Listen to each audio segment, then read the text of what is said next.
It was a bit scary, but then equity came in and gave me a new identity. And it gave me a new purpose. And what I realized as well, and it's also why I decided to dance in Flint, I need to do something I'm passionate about. Purpose. Every time I was doing something new, I could take the skills that I learned from previous job and not feel so lost. You kind of learn how to manage people with people and developing credibility with them as well. So that they can trust you. It is a question of trust as well. And I think my background as an artist, even though it was in circus, they gave me that credibility of knowing what they were going through as well.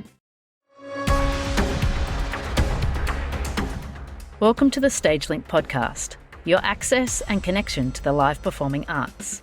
In this podcast, you'll hear from some of the industry's most inspiring people from around the globe who create magic on stage and backstage. Our guests share their knowledge, passion, and the real stories of how a show comes together. We hope you enjoy this episode.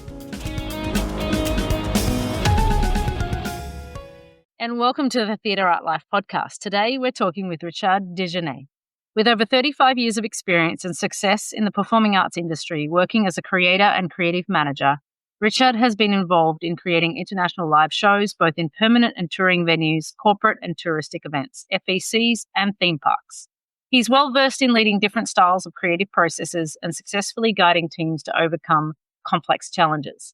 Born and raised in Montreal, Richard's decade-long dance career with the Royal Winnipeg Ballet gave him the chance to travel the world and work with some of the best choreographers in the industry, honing his artistic skills. After 18 years working with Cirque du Soleil as Head of Auditions, Senior Artistic Director and Senior Creative Director, and a year in Dubai working on Franco Dragone's Perle, he joined the live entertainment leader that is Cirque Éloize as its Vice President of Creation. Richard, welcome to the show. Thank you. Thank you for having me. So I know a lot about your work now, but let's go back to the beginning. So you started as a ballet dancer. So what was the path that led you to dance? It's a really very atypical path for me. My family was not very artistic. My father was an engineer. My mom was a school teacher. My brother is a social worker and my sister works in insurance. So really I was kind of the oddball here in the family. But the one thing though is that there was always music in my house. Always listening to something, whether it was jazz, classical, and some crooners at the time. My love for music developed at that point, and I kind of knew in the back of my head that I wanted to do something with music because it moved me so much that I couldn't not be around music.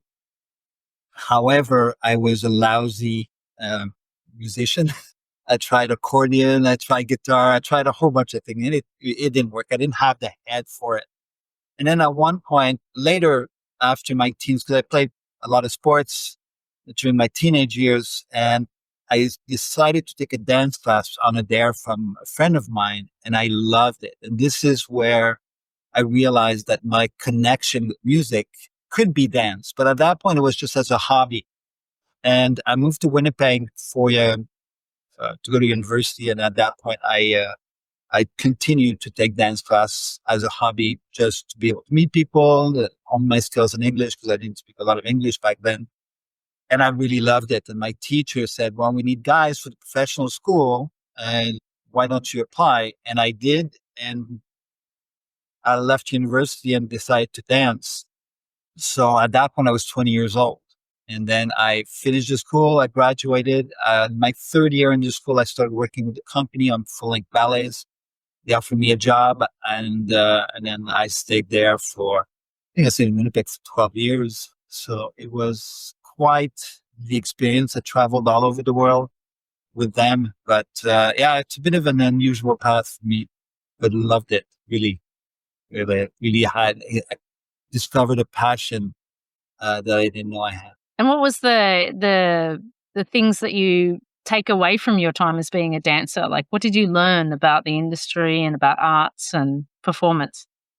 Well, for me, one of the things is I love to observe, and I have a bit of an introverted tendency sometimes in the crowd, especially. I tend to fall back a little bit and observe the dynamics.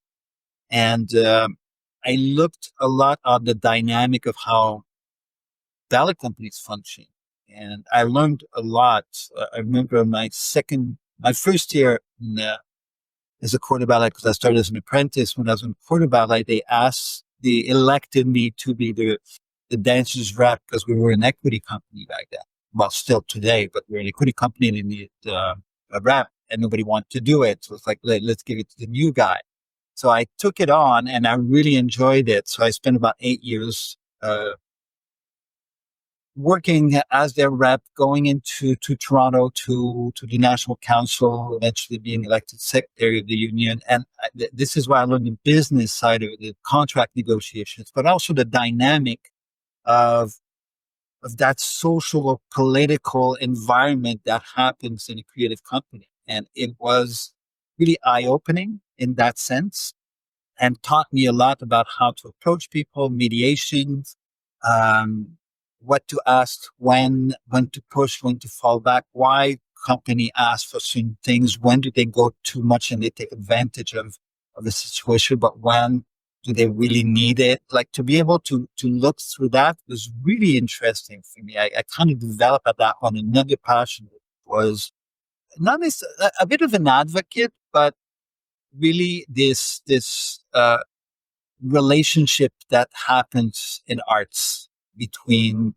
the engager and the artist, and continue to learn a lot about this. So that was one of the things that was really interesting, that really helped me after that in my career. The other thing too was this relationship that you develop with the audience when you're on stage. And what does that mean? Because at first time you go on stage as a performer, you kind of, it'll be like a deer in headlights. But at some point you kind of relax a little bit and you start noticing that there's people there watching you, and enjoying it, expecting certain things. And I was fascinated by that relationship. And you almost become addicted to it. It's something that every show that you go on, even though you have a different audience, you sort of nurture. You can make the choice to nurture that relationship by giving that as much as you can, and realizing that then when you do that, they give back, and that back and forth creates this experience. For me, was literally addictive. I loved it. I loved being on stage. And really, the other thing too, short of the art world and the intention of the choreographers and the relationship with the music that we have as dancers, it was also the idea that as an artist, it is really a calling. There's so many times people ask me, so what are you going to do when you grow up? That cliche thing where arts is not necessarily considered a real profession, but then you start digging into the impact of arts on society, of the economy, on the general well-being of people that come to watch it, but also that do it. And then you start realizing how important art is in our society, how essential it is. And that was really eye-opening for me. It's such a fundamental facet of what I loved when you said about your relationship with the audience. It's something that, it's one of the things that can't really be replaced through movies or through other mediums, right? And so one of the things that I think as we evolve in also this digital era, the advantage of live performance is that relationship between the audience and the people. And it's, it's super, super important. And so in your career, what was the transition from performer into the next thing that was beyond a performer? Because a lot of performers, an exit from the stage is a large step in their life, right? And it can be an emotional one depending on what is next. What was that like for you? What was interesting with me is I was kind of, as I nourished my interest. I was always being curious, like I said, I observe and learn. I didn't realize that I kept paving the way for the next step. So working with, as the dance representative, I was thanks company made me aware of the associations of Canadian Actors Equity, started getting involved, learning different collective agreements, and so on. So when I decided to retire from dance, there was this opportunity to go to Toronto to work for Canadian Actors Equity as a business. And I took it, and it became, because the one thing that I was very afraid of when I finished dancing, and I think a lot of the dancers, acrobats that are in circus also feel this, is the loss of identity. Because it's more than just a job, like I said, it's a calling, and it encompasses all your life. Because if you're smart and you don't want to get injured, then you take care of your body, which means that your lifestyle has to be adapted to this profession. So when you finish dancing and you don't have to do that anymore, and you cannot say there's nothing worse than saying, well, I'm an ex-dancer, So I going from dance to, I didn't know when, because at first I was going to university. I had a struggle with that. Okay, I'm a student, or I don't know yet, or I was 32 years old, and it was a bit scary. But then equity came in and gave me a new identity, and it gave me a new purpose. And what I realized as well, it's also why I decided to dance. I need to do something I'm passionate about that gives me purpose. So equity gave me that. And all the years that I had volunteered for equity, because you don't get paid when you're a dancer's rep, well, taught me what I needed to become a business representative, which I did for about 5 years. It was easier than I expected, in a way. You had a good landing on that then. Exactly. Yeah, no, but exactly. only because you'd built up the equity while you were a performer, right? I think that's a really important point, that there was something in the works. You weren't just performing, and there was groundwork being laid.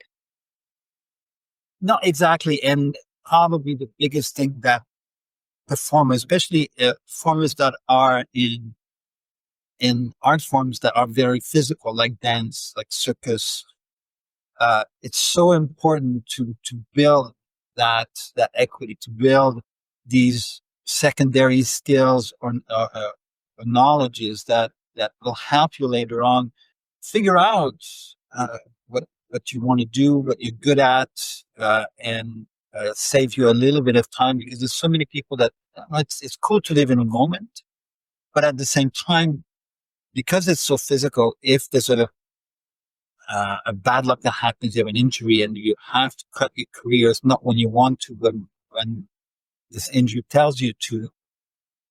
A lot of time you're caught by surprise and you don't know what to do, and there's a real moment there of panic, right? That can happen. I've seen it so many times with young performers that, I'm going to perform until I'm 40, and then I'll do this and I'll do that, and then they're 28, and all of a sudden they don't have a choice; they have to stop, and they're not prepared. Not only are they not prepared financially, which it's one of the things that my father taught me: always put a little bit aside in case of emergency. But it's mental and emotional. You have to be prepared to leave that behind, especially when you don't want to. And that's tough. Yeah, I have experienced in my career watching people go through that, and I have a lot of empathy when they haven't been prepared, because it's quite a big event in their life to have to walk away from a performance career. And yeah, I always say, keep planning for plan B. Even if you get to 40 and you're a performer, you should still have a plan B, right? Always. So did you go from equity? Sorry, go ahead. No, but did you go from equity then to Cirque du Soleil? What was that transition, and what was your foray into the circus arena? Really, it was another beautiful accident. There's a friend of mine who was in Montreal, Anglophone, and she saw this position Cirque du Soleil. It was a contract negotiation. You give me a call and say, oh, what do you think? You work at Equity, and what do you think my chances are? I want to apply for it. And we talked for a little bit, and I said, well, how was your French? Because you're in Quebec, and you're probably going to need to be bilingual. And she said, well, I'm not very good right now, especially speaking is so anyway. So she said, well, why don't you apply? Because you're bilingual. And so I applied. I went to Montreal for an interview, and they gave me the job. So again, because of my background in contract negotiation and collective agreement and so on with Equity, it was perfect for the position they were looking for. They were building the department, which was at that time part of the casting department at Cirque du Soleil. Now it's part of human resource. So the profile has changed. I probably, if I would have applied today, I'm not sure if I would have gotten it, because now they're hiring lawyers to do this part. Right. At the time, it wasn't. So we were working with the department at Cirque du Soleil. So it was a beautiful accident. And from there, so I applied. They gave me the job. I moved. Me and my wife moved from Toronto to Montreal. Decided to make that big move, and contract negotiation for about 4 years. Then there was an opening on tour as artistic director, or at that point they called it artistic coordinator, and they changed after to artistic director, but it was the same position on South and Franco. Then Corteo, so I left on tour for about 3 years. Yeah, I stayed about 18 years with Cirque du Soleil. It was amazing school, because the great thing with Cirque du Soleil is because it's such a particular culture. Like circus is a particular culture in itself. Cirque du Soleil, its environment, and we talk about the social and political ecosystem within, creative company. Each company had their own little village or bubble, right? And Cirque had its own, and we can't really learn that in school. Can't get a BA in Cirque du Soleil, but they were very much willing to teach you. And I had this amazing mentor back then. Her name was Mariette. And she was an amazing woman that gave me this opportunity to risk doing something that I wasn't quite sure if I knew, but it's almost like you saw that I could do it, that I had the skill to do it. I had definitely the passion to do it. I made a lot of mistakes, but she kept pushing me and giving me those opportunities. So I went on tour. Then I came back as a senior artistic director. Then they had this event department, and became creative director for the event department. So we're doing, premiere parties and weddings and little things like this. Eventually we started doing shows for cities like Quebec City or Trois-Rivières or Andorra. So, and then it grew from there. So I learned every time I was doing something new, I could take the skills that I learned from the previous job and not feel so lost, in the new position. And it kept growing like this. So that's why, for me, it's really interesting looking back at my career, but I sort of, without knowing it, sort of kept paving the way for what was coming after. Was there any advocacy you had to do from being the contract guy into the creative branch of Cirque? Because that seems like a little bit of a leap. I mean, I know you had the background of ballet, but generally if you're doing the contracts, they were like, you're the next creative director. How did that jump happen?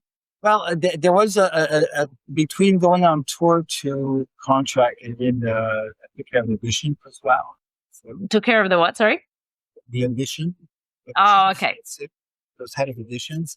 But I think my background in dance and the choreography with the past, but sort of allowed me to convince them that I could do it. However, artistic director on tour is much more a managerial position than it is a creative position. You're not creative, you're there to maintain a show that's been created. And the parameters that you have are very clear. You're there to lead the show. Yes, sometimes you have to integrate, you need to inspire the artists because they're doing this thing day in, day out. You also sometimes have to tweak your notes, but I could do. And I think also the fact that my 8 years in the Council of Equity plus the 5 years that I did in Toronto as a business rep allowed me to also develop skills on how to manage artists. Big group of artists, for example, like to stand in front of a huge group of angry artists that were pissed off at the union because they didn't get exactly what they wanted, and you need to navigate into that. It's not much different than an artistic director going to the bureau talking to a bunch of artists and not necessarily happy because the kitchen's food was sucked that week. Right? So That's you true. kind of learn how to manage big group of people and developing a credibility with them as well, so that they can trust you. See, there's a question of trust as well. And I think my background as an artist, even though it wasn't in circus, they gave me that credibility of knowing what they were going through as well. Mm. It's interesting that you say that. I think because probably there would be a perception outside the circus world that we might know that an artistic director is quite artistic, but that you say that there's a lot of managerial aspects of that role, right? If you could put a percentage to management versus artistic notes in the role of an artistic director in that kind of construct, would it be 75% management, 25% artistic? Like, what would you, because you want to be realistic, right? Like about what that role is when you go into it, because I think a lot of people may think it is heavily artistic, but it is. I've seen it as a managerial role, very much so. Obviously, it changes from week to week, but in general, it's you have to give notes to the artists, and they always want notes. But that's an artistic aspect you look to. But I would say 70-30, depending. Some weeks a little bit less. And some week you spend more time. Those are good weeks. Spend more time working on artistic aspect. Other weeks can go up to 80-20, and sometimes 100% just management because you have no time to do anything. So it depends on the week. Yeah. You try as much as possible to spend time on artistic things, but there's a difference in doing the artistic component to an artistic director versus a creative component. Because the creative component, where you create something new, is rare. Because as I said, your role is to maintain the vision of somebody else. It's not about your vision. It's not about what you think is best. If there's an act and the creators said, well, this is the act that I want, it's the level that I want, this kind of profile, and you think, well, that's right, and there's something else better or tough, create your own show, and then you can do whatever you want. And that needs to be accepted by an artistic director, because there's a real respect that you need to give creators that spend so much time putting their vision. It doesn't mean that you don't tweak certain things. I was working on a certain show, and I was able to talk to the original director of the show to suggest certain things, or to my senior artistic director to say, well, what about this? And they would say, well, try it and show me. And then they would say if it's good or not, if keep it or not. But in general, you need to maintain something. So the artistic aspect can vary, and sometimes you're lucky, you can do some workshops with them. I remember we used to go to a new city, and I would connect with sub-entities, artistic entities, whether it's a flamenco company, a dance company, a theater companies, and invite them and have exchange with our artists. So this artistic development component is important, and I love doing that. But the creation aspect of it was much smaller. So you now work for Cirque Éloize, and not all of our listeners live in the circus world. So can you explain to our audience what Cirque Éloize is and what your role is now? Cirque Éloize celebrates this year 30 years of existence. It's a circus company, we call Cabaret Circus Nicosia, that started in Montreal. It's some people, some friends from the Magdalene Islands got together. We were students of the National Circus School in Montreal a few years ago. They decided at one point to do a show together. They presented it at National Circus School, which was at the Dalhousie station, train station, which is where we are right now in the old Montreal. And they did a show. It was successful. They decided to get together and not unsimilar to Seven Fingers or Fabric or those smaller companies where you got a bunch of friends that decide that they love working with each other, so why not create a company? So Jean Pinchot and some of his other friends from the Magdalene Islands decided to create Cirque Éloize. And their signature and what was made them sort of different in a way from companies like Cirque du Soleil is that their mandate and the venue that they wanted to do circus in was the existing theaters. Singing theaters that existed all over the place, and to bring circus to smaller places, but that are all over the place, all over the world. So really utilize the proscenium theater to create their shows, as opposed to big tops or arenas like Ringling Brothers or Cirque du Soleil. Really. So it created a lot of very poetic shows like Rain, Nibia, the passage to it was still beautiful shows that it was produced and created. Shows like ID, Sarcopolis, always something that entertainment meaning in a way. Art with meaning. So General likes to have a bit of a message. He really does. So 30 years this year. So we're pretty proud of it. My role is as vice president in creation is really to support General in his vision, go and help bring teams together, create new type of shows, experiences that takes it was sort of DNA. And integrate it in experiences like immersive experience, or we can, like during pandemic, I want to start with movies. We're presenting a podcast. So we're trying to diversify a little bit to see where the creative skills that we own over the 30 years, where can we also put it outside in normal shows? We're still doing normal shows. We're actually going on tour for the first time after the pandemic this summer with a new show.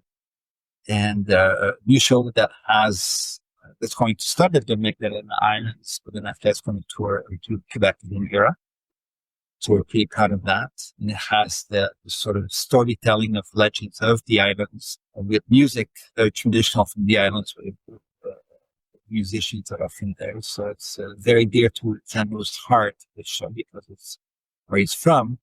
And being able to share that with outside the islands, it's quite special. Oh, that's amazing. Yeah.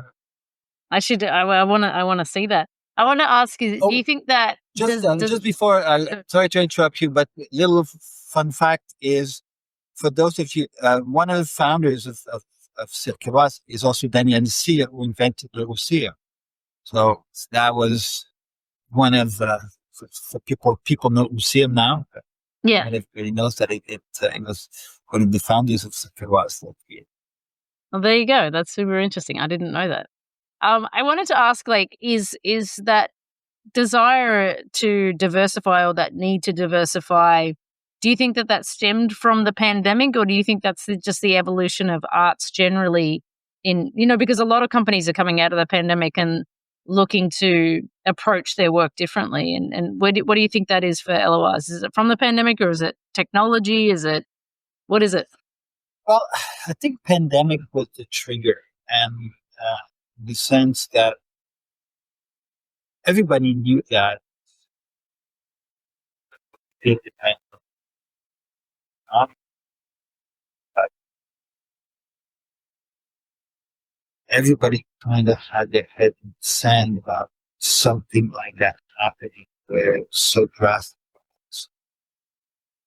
And if all the operation stopped, and we were caught like everybody else, and all our eggs were on stage with, uh, depending on the audience, but it's like, good thing is, I mean, it was a bit of a forced sabbatical. And when you take a sabbatical, usually you take a sabbatical either because you're completely exhausted and sit on your couch, catch up on Netflix, or you go on sabbatical to explore, to develop new skills, to see where you could have another passion, just to get yourself out of normally. Ours was forced, but we let go of Netflix and we decided to explore. And there's so many things that came up. Some didn't work. We're like, okay, well, that's not what it was. But others worked out really well. And we did immersive experience expo with Jacques Cousteau at the Magdalena Islands. You see him, like, the diver, amazing images of the Arctic. And General knew him, so they offered him, so proposed to him to take his images and his video it and do an immersive experience. So that and was incredibly successful. So much so that we getting a second one now. It's a planetarium. We all hear about Voyage to Mars and science.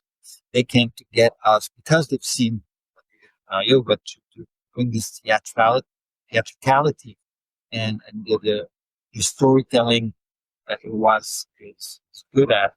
Let's do to science.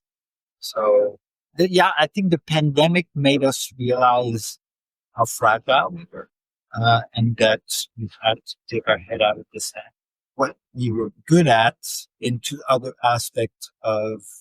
All right. So we always finish our podcast with two questions. So these are these. So I'm going to give them to you now. So what's your most favorite thing about your job or the industry? Continuing to create this and develop and better this moment where artists meet audience. And that's always been for me what kept me. I can say brought me to the performing arts because I didn't know that. But when I discovered it, I fell in love with it. And since then, that's been a passion of mine to continue to see how we can better this moment, this relationship that we keep developing over the years.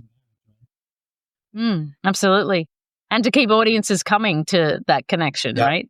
Because that's really important. It's super important. And one of the things that we don't realize is a lot of times we say, well, we're there for the show, but the experience is much better. It encompasses a lot more people. And the experiences, that moment, yes, that we meet the audience is important, but then there's before the audience gets their feet into the theater, is the experience starts. How do they buy their tickets? What do they see on social media and things like this? And it continues after they leave the audience. If you want to keep that relationship alive, you need to take care of the pre and the post moment of meeting. I totally 100% agree. I think there's a lot more capitalization on that narrative building up to a show that can be done with live entertainment than there is right now. And I think that's what I would love to explore in the future, is how to document and share that journey to the live thing, because I think that's you and I have probably been through creation, so you know how interesting that process is, and to expose an audience to that gives them reason to go and see the end result, right? So I'm fascinated to see how we could make use of that through either social media or documentaries or any of those things. I keep feeling like there's a big opportunity that can be missed if you're not sharing that journey, Completely. Yeah. Now, the other question we have is, if you could change one thing about your job or the industry, what would you change? One of the things, that's a good question. I think it's a perception that I would like to change. and perceptions from hip hop, the people that come into this industry in order to make a profit. And I'll tell you, I'm going to try to make it succinct, but one of the things that, I was talking to you about this social and political ecosystem that happens into the creating industry, and bigger the company becomes, the more intricate and political it becomes. I think you've lived that as well. I call that creativocracy. It's kind of system. And within that, I called it that because I needed to put a name on all the observation that I've done over almost 40 years now, that business. And one of the things that I noticed is when we talk about this, talking about this experience, this moment, for me, the focus, if you want to be successful, has to be on the quality of that experience. All the people that surrounds that supports the artist, that supports the audience, the pre, getting in the theater and the post. If you focus on that and create the best experience possible, obviously one of the beautiful consequences of that is going to be the perception is when people come in to and you move from a single owner of a company, for example, that has this passionate creative company to be able to create some things and discover the beautiful idea that they can make a living out of their art. When somebody takes over and then there's multiple owners with shareholders and things like this, the perception is that the focus has to be on making money, making the company profitable. The problem with that is when your focus gets on that, everything else becomes secondary. Everything else becomes a tool that you can play with to help that ultimate goal. And the problem is that then you start justifying why the quality of that experience is not as important as it should. That you start cutting on that, on elements of that experience. And the problem is also is that it takes times if you start chipping away at that experience in small increments. It takes a while for the audience to realize that it's not as good as it used to be, or that they're not having as much fun as it used to be, or it's something that they've seen in the past. And a lot of times when that realization happens, it's too late. The company has suffered and you have to rebuild everything, specifically the trust with their audience.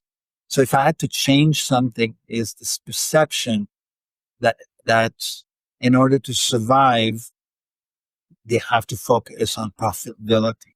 That's, for me, is the kiss of death for any company. If they focus on the right thing, on the important thing, on the meaningful things, and put their energy there, there's risk for sure, but they have to have an element of risk about it. If they focus on that, then, like I said, beautiful consequences to make money out of it, because people want to see you. So I love that answer, Richard. I totally resonate with that very viscerally. So I really appreciate that answer. It's one of the best ones I think we've had on our podcast thus far. So I appreciate it. Thank you so much for joining us. I really appreciate it. It's nice to see you again. I know we've already met and spent some time together, but now we've done it formally on the podcast. So I really appreciate hearing about your experience, and now I know more about your ballet background. So, well, thank you so much for having me. It was a real pleasure and to speak with you. And yes, super nice to see you again. And hopefully the next time we won't be so far away. Where are you right now? Are you in Dubai? I'm in Hong Kong. Yeah. You're in Hong Kong. Yeah. Well, hopefully it's nice over there and the weather is good. But thank you again. So really appreciate it. Thank you, Richard. You just listened to an encore episode from our predecessor, the Theatre Art Life podcast. As we take a well-deserved break for the second half of August, we're gearing up for a powerful return this fall with a bold new season spotlighting changemakers in live performance. Sora Kasuga on Inclusive Circus, Emile Saba on Culture and Resistance, Craig Laurie on Creative Direction at Scale, Teresa Ruth Howard on equity and dance, Benz Vargi on immersive storytelling, and Tanya Ordonos Preto on cruise ship entertainment. New episodes drop this fall. Stay subscribed, and if you haven't already, check out our back catalogue for episodes you may have missed. Thank you for listening.